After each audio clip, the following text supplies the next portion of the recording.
სახალხო დამცველის რწმუნებულებმა ადმინისტრაციული წესით დაკავებული 9 პირი მოინახულეს. ამის შესახებ ინფორმაციას თავად სახალხო დამცველი ავრცელებს.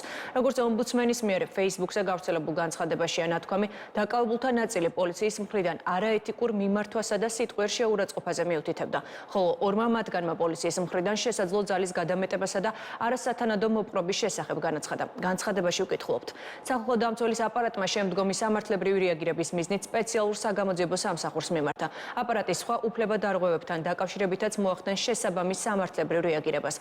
გარდა ამისა, საზოგადოებისთვის ცნობილია, რომ სახალხო დამცველი უკვე გამოეხმაურა პირბადეების ტარების აკრძალვის რეგულაციას და განმარტა, რომ მართალია მსგავს შეზღუდვას ბევრი დასავლური ქვეყანა იცნობს, უმრავლეს შემთხვევაში, როგორც ამ ქვეყნების კანონმდებლობა, ისე ადამიანის უფლებათა საერთაშორისო სტანდარტები და ადამიანის უფლებათა ევროპული სასამართლოს პრაქტიკა მიუთითებს, რომ ეს აკრძალვა არ არის უპირობო და ბლანკეტური.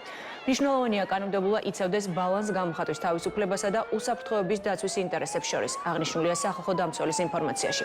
შეგახსენებთ, რომ გუშინ თემქის პოლიციის სამმართველოსთან გამართულ აქციაზე 6 პირი ადმინისტრაციული წესით დააკავეს. მათ გამოძიება საპროტესტო აქციაზე სახის დაფარვას ედავება, რაც კანონით უკვე დასჭერდია.